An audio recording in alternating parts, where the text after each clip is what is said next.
8 bob. Artaxshasti podshoh hokimiyat tutgan mezgilda manki Ezro bilan billa Bobildan Yerusalimga qaytib kelgan jamiyat boshliqlarining ismligi va ularning nasab nomisi tuvandikicha. Pinxas jamiyatidan Gershom, Itamar jamiyatidan Daniel, Davud jamiyatidan Shikaniyaning avlodi Xattush, Parosh jamiyatidan Zikiriya bilan nasab nomisi aniq bo'lgan 150 er. Pahat Moab jamiyatidan Ziraxiyaning o'g'li Elyehoyanay va 200 er. Zattu jamiyatidan Yaxaziyelning o'g'li Shikaniya va 300 er. Adin jamiyatidan Yonatanning o'g'li Abid va 50 er. Elam jamiyatidan Ataliyaning o'g'li Yishaya va 70 er. Shifatiya jamiyatidan Mikailning o'g'li Zibadiya va 80 er.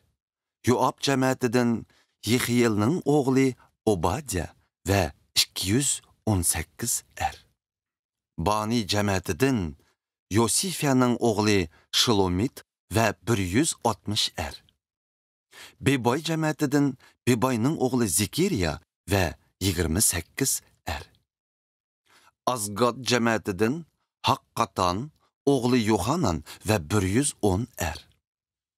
Vaqtchiroq qaytib kelgan Adoniqam jamiyatidan Alifalat, Yuel, Shimaya va 60 er. Bigoy jamiyatidan Utay, Zakkur va 70 er. Men barliq xalqni Ahavaga qarab oqadigan daryoning bo'yiga jam qildim. Va u yerda 3 kun qarorgoh qurdik. Men ruhaniylar va qolgan xalqni tekshirgunimda Laviylarning yo'qligini bayqadim. Şunu yurt başlarıdan Eliazar, Ariel, Shimaya, Elnatan, Yarib, Elnatan, Natan, Zikiriya ve Mishullamlani hem aqlani ustazlardan Yoyarib ve Elnatallarni chaqirib, ularni Kasifiya degan joydagi Lavilarning beshi Iddonning yiniga evetdim. Men ibodatxona xizmatkorlari Iddo ve onun urug' tuqqanlaridan Yerusalimdagi ibodatxonada Xudoning xizmatini qilishga odam evetib berishni so'radim. Xudo menga yor bo'lib, bizga Sheribiya ismli aql idrokliq bir kishini evetdi. U Mahli jamiyatidan bo'lgan Laviylardan edi. Uning o'g'illari ve er qarindoshlaridan bo'lib, jami 18 kishi keldi. Ular yani Mirari jamiyatidan Xashabiya ve Yishaya hem onun oğulları ve er qarindoshlaridan 20 kishini evetdi. Uningdan boshqa yana 220 nafar ibodatxona xizmatkorlari qitilib keldi. Bu kishilarning ajdodlarini Davud podshoh ve onun amaldorlari Laviylarga yordam berishga tayinlagan bo'lib, ularning ismlari tizimlikda bir-birlab putilgan edi.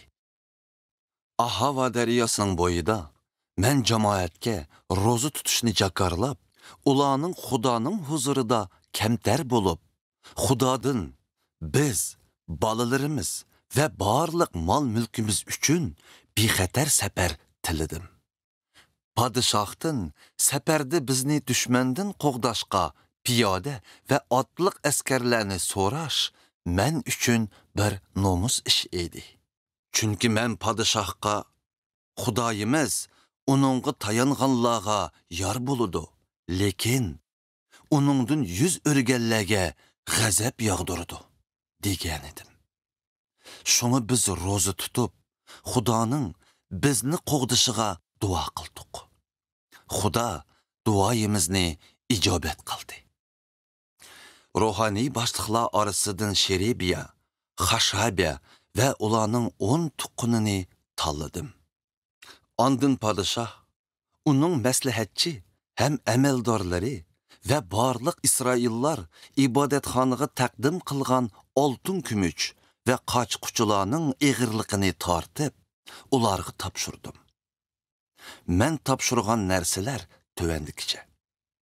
22 tonna kumush. Kumush qochquchilar, ya'ni jami 3400 kilo.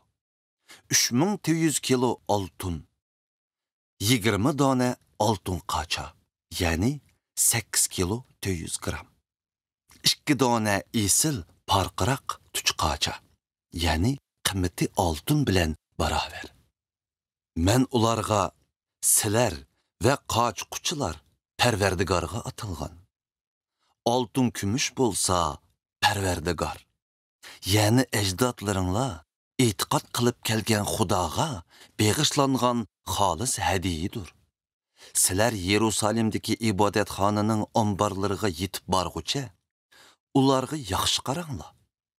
Sizlar ruhaniy boshliqlar, laviylar va Isroillarning jamoat boshliqlari oldida egirliqini tortib, o'tkazib beringlar, dedim. Shuning bilan ruhaniylar ham laviylar bu oltin kumush va qochquchilarni Xudoyimizning Yerusalimdagi ibodatxonasiga elib berish vazifasini topshirib oldi. Biz 1-oyning 12-kuni Ahava daryosidan Yerusalimga qarab yo'lga chiqdik. Safarimizda Xudoyimiz bizga yor bo'lib, bizni dushman va qaroqchilarning hujumidan saqladi. Yerusalimga yetib berib 3 kun dam oldik. 4-kuni ibodatxonaga berib, oltin kumush va qochquchilarning egirliqini tortib, Uriyaning o'g'li Merimot ruhaniyga topshirib berdik. Merimot ruhaniyning yanida Pinxasning o'g'li Elazar, Lavilardan Yeshuvaning o'g'li Yozabat va Binnuyning o'g'li Noadiyadinlar bor edi. Hamma narsalarni sanab, tarozdan o'tkazib xotiriga oldik.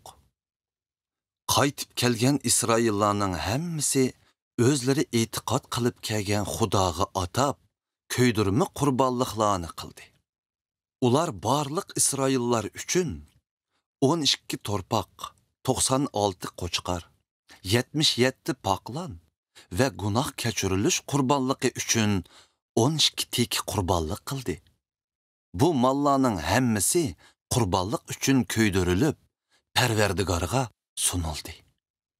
Ular yana podshoh o'zlariga havola qilgan maktubni Firot daryosining g'arbidagi o'lka boshliqlari bilan amaldorlarga yetkazib berdi. Shuning bilan ular Isroil xalqi va Xudoga beg'ishlangan ibodatxonaga yordamchi bo'ldi.